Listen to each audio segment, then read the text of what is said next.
Hello everyone, wishing you a wonderful day. Today we're diving into a heartbreaking twist. After Dai is forced to stop calling Truong dad in public, he asks one question that shatters Truong's heart. Are you going to leave? And just when Truong decides to make it official, a mysterious stranger appears near Dui's school, watching. If you enjoy stories like this, don't forget to subscribe so you won't miss the next video.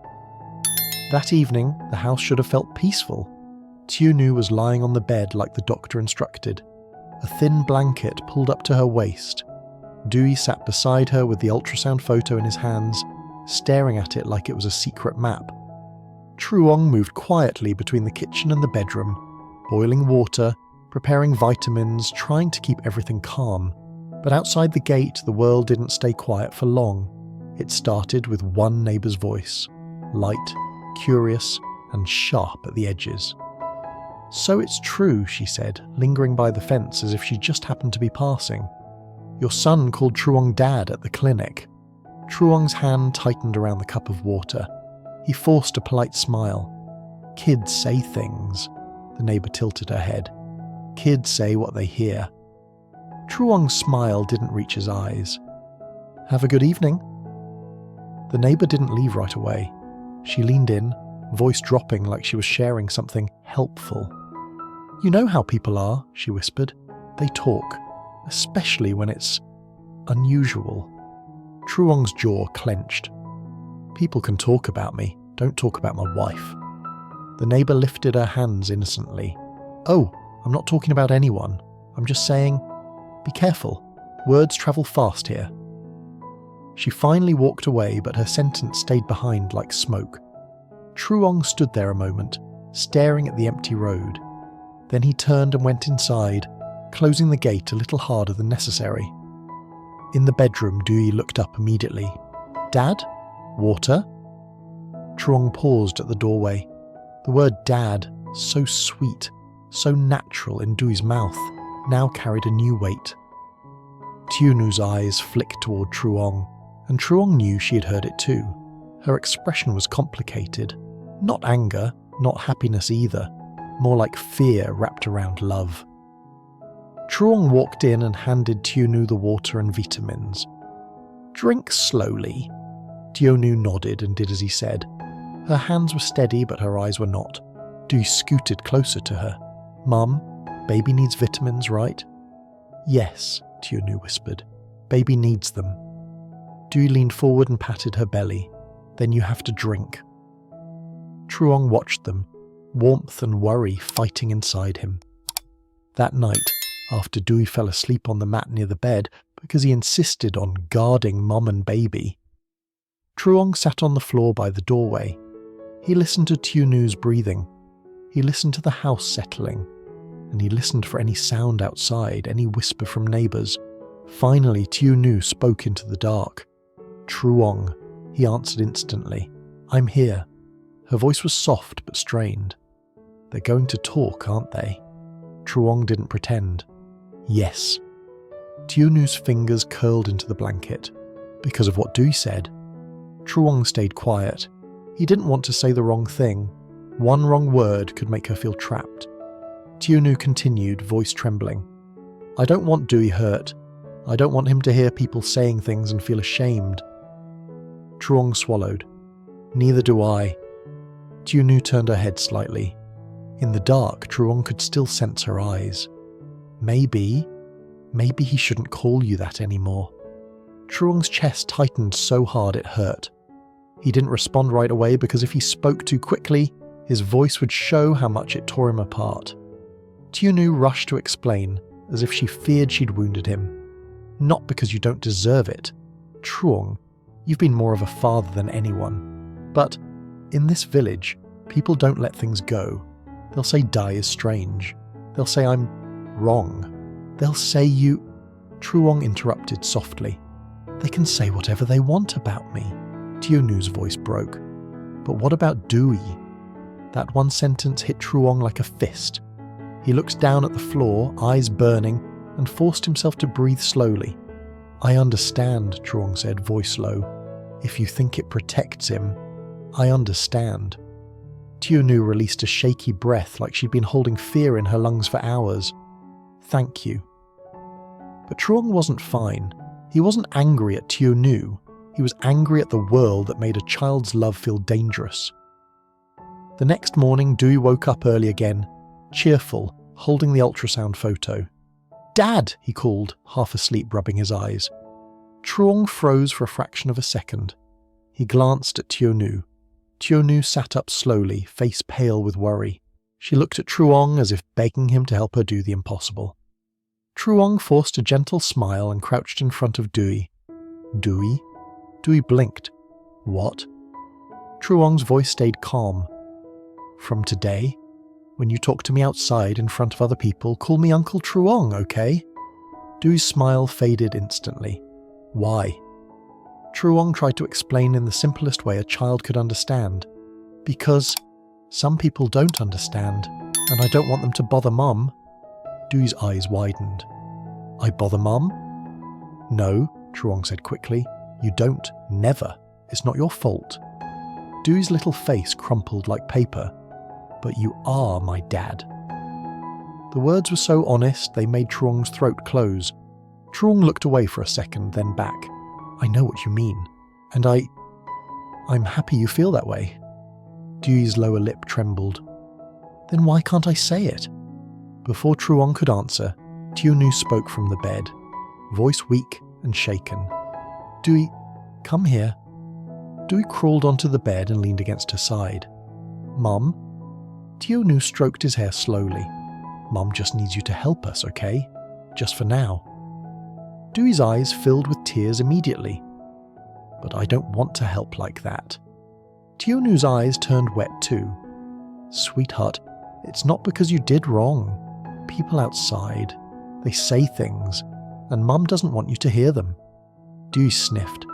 "Will people be mad if I say Dad?" Tieu couldn't answer honestly without hurting him, so she whispered, "Some people might be." Dewey stared at her, confused and wounded. Then he turned his face toward Truong with a look that made Truong's heart crack. "So, I can only say it inside?" Dewey asked. Truong nodded slowly. "Yes, inside you can say anything. Outside, just Uncle Truong." Dewey wiped his eyes angrily like he was mad at his own tears. "Okay." But his voice didn't sound okay. It sounded like a child learning that love has rules. That afternoon, Truong went to the market alone. Tieu stayed home, resting like she promised. Dewey sat quietly with a workbook, but he wasn't really studying. He was listening. Because outside, the whispers had already begun. At the market, Truong could feel eyes on him. Two women by the vegetable stall stopped talking when he walked past. An older man near the tea shop smirked and muttered something Truong couldn't fully hear. Then, near the potato stall, Truong heard it clearly. Not the real father, but the boy calls him Dad. Strange. Truong's steps slowed. His hands curled into fists. He turned his head slightly and saw three women watching him, pretending they weren't. One of them laughed softly. Maybe the mother taught him. Truong's vision went sharp with anger. He walked over slowly, standing close enough that his shadow fell across their stall. "Say that again," Truong said, voice quiet. The women froze. One tried to smile. "Oh, Truong, we're just talking." Truong's eyes didn't blink. "Talking about my wife?" Another woman lifted her chin defensively. "People are curious, that's all." "If it's not true, why are you angry?" Truong leaned forward slightly. His voice stayed low, but it carried. "Because you're not curious," he said. "You're cruel." The women's faces shifted. One scoffed. "Cruel? We just say what everyone is thinking." Truong nodded slowly. "Then let everyone hear what I'm thinking too." The stall suddenly felt quieter. People nearby started turning their heads. Truong's voice rose just enough to reach them. "Dewey calls me Dad because I raise him," Truong said. "Because I feed him.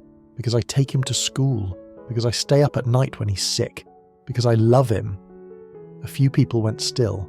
One woman muttered, "But blood is blood." Truong's eyes flashed. "Blood doesn't hold a child when he's scared." Blood doesn't wipe tears. Blood doesn't protect a pregnant mother. The crowd around them grew. Truong continued, louder now, his voice shaking with emotion. If you want to judge someone, judge me. Don't poison a child's heart. Don't make my wife afraid to breathe in her own home. Someone behind him whispered, "He's serious." Another person said quietly, "He's a good man." But not everyone softened. An older woman stepped forward, expression sharp. "If you're so proud, why not make it official? Why not say it in front of everyone? Why hide behind Uncle and Dad?" Truong's stomach dropped. He opened his mouth, and then he heard the one sentence he didn't want anyone to say. A man near the edge of the crowd spoke casually, like he was stating weather. "Where is the real father of Dewey then?" The market went silent. Truong's breath stopped. In his mind, he saw Tieunu's face, the fear, the shame that wasn't hers but was forced onto her. Truong's eyes hardened. He didn't answer the man. Not yet. He turned away from the stall and walked out of the market, steps heavy, heart burning. Because he knew the next fight wasn't just gossip. It was the past, and the past was already walking toward their door. Truong walked home with the market noise still ringing in his ears. Every step felt heavier than the last, not because of the groceries in his hands, but because of that one sentence. Where is the real father of Dewey? He hated how easily people could toss a question like that into the air, like it was nothing, like it wasn't a knife. When he reached the gate, he stopped and took a slow breath, forcing his face back into something calm. He didn't want Tieu-nu to see the storm inside him. She needed rest. The doctor's warning was still fresh. The last thing she needed was more fear. He opened the gate quietly. Inside, the house was too quiet. Dewey sat at the table with his workbook open, pencil in hand, but he wasn't writing. He was staring at the paper like the numbers didn't make sense anymore. Tieu-nu lay on the bed in the next room listening. Truong could tell by the way her voice called out immediately. "Truong, you're back?" "Yes," Truong answered, walking in with a soft smile. "I'm back." Tieu-nu's eyes scanned his face. She knew him too well. "Something happened," she said quietly. Truong set the bag down and poured water into a cup like nothing was wrong. "Nothing happened." Tieu-nu didn't push right away. Instead, she looked toward the table. "Dewey, are you studying?" Dewey nodded too fast. "Yes." Truong's chest tightened. He walked over and crouched beside Dewey. "Hey," Truong said gently, "look at me." Dewey's eyes lifted slowly, glossy. "Dad?" The word slipped out automatic. Then Dewey's face changed as if he remembered the rule. He swallowed and corrected himself. "Uncle Truong." Truong felt something crack inside him. He didn't correct Dewey. He didn't remind him of the rule. He just patted Dewey's shoulder softly. "You don't have to force your mouth like that," Truong whispered. Dewey's eyes filled fully. "But Mum said." Truong glanced at Tieu-nu. She was watching from the bed, her expression full of guilt and fear. Truong stood up slowly. "Dewey, go wash your hands. I bought fruit." Dewey wiped his eyes with his sleeve, nodded, and hurried away. Small footsteps quick on the floor. The moment Dewey left, Tieu-nu spoke again, voice trembling. "Truong, tell me what happened." Truong looked at her. He wanted to lie. He really did. But the truth was already sitting between them, heavy and unavoidable. "At the market," he said, "people talked." Tieu-nu's lips parted slightly. "About?" Truong hesitated just 1 second. Then he said it. "About Dewey calling me Dad." Tieu-nu's face drained of colour. "Already?" Truong nodded. "Already." She closed her eyes, breathing shallowly. "I knew it." Truong walked closer and sat on the edge of the bed, keeping his voice low. "They said cruel things, Tieu-nu. Not just about me, about you too." Tieu-nu flinched. "What did they say?" Truong's jaw tightened. "I'm not repeating it. You don't need those words in your head." Tieu-nu opened her eyes again, wet. "But I need to know what you're fighting." Truong stared at the floor for a moment, then whispered, "They asked where Dui's real father is." Silence swallowed the room. Tieunu's breathing caught. Her hands moved to her belly as if she needed to anchor herself. Truong's voice softened. "I didn't answer them." Tieu shook her head slowly, tears building. "Truong, I'm sorry." Truong looked up sharply. "Don't you dare apologize." "But it's because of me," Tieu whispered. "It's my past, my choices. If I had..." Truong cut her off, firm but not harsh. "If you had what? If you had suffered more? If you had stayed with pain just so people would stop talking? No." Tieunu's tears fell silently. Truong leaned closer. "Listen to me.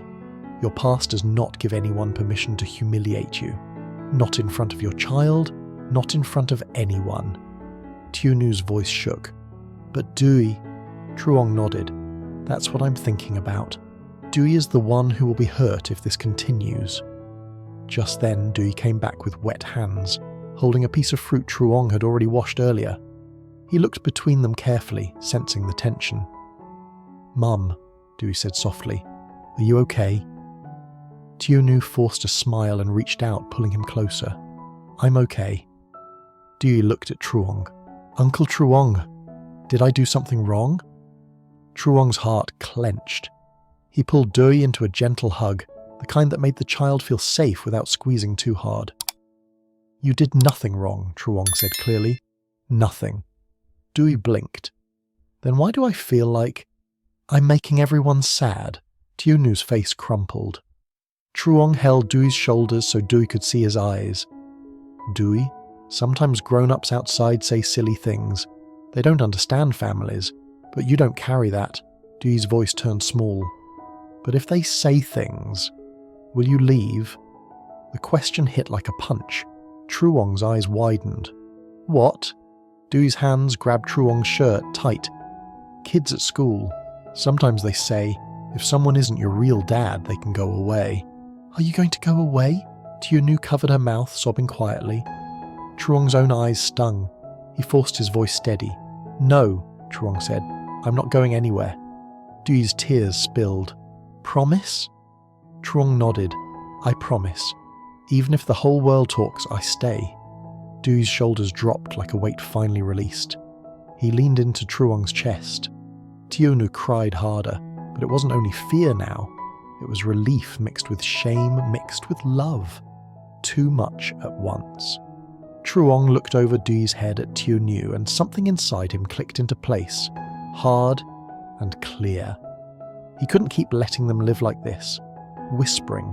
Hiding. Making a child shrink his love to fit other people's mouths. That night, after Dui fell asleep, Truong sat at the table with a notebook and a pen. He counted money, not with panic, but with purpose. Tieu watched from the bed. "Truong, what are you doing?" Truong didn't look up. "Planning." Tieu's throat tightened. "Planning what?"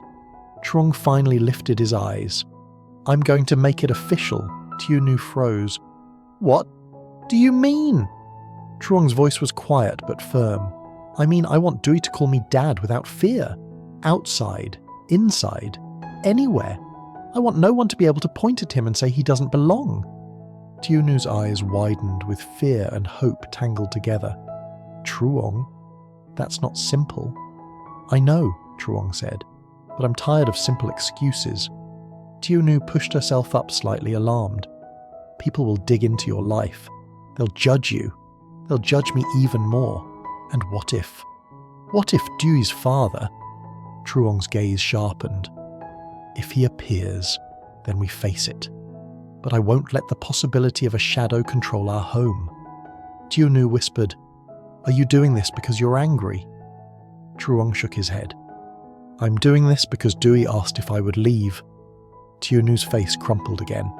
"He asked that?" Truong nodded once. "A child shouldn't carry that fear." Tieu's voice broke. "Truong, I don't want you to suffer because of us." Truong stood and walked to her, taking her hand. "I suffer more watching you shrink," he said. "Watching you apologize for breathing. Watching Dui swallow his words." Tieu trembled. "But what if we can't?" Truong squeezed her hand gently. Then we try again, but we start. Tomorrow I'll ask around about what steps we need. I'll do it carefully. I won't rush you, but I won't run away either. Tieu stared at him, overwhelmed. Truong, she whispered, you're too good. Truong's mouth tightened. I'm not good.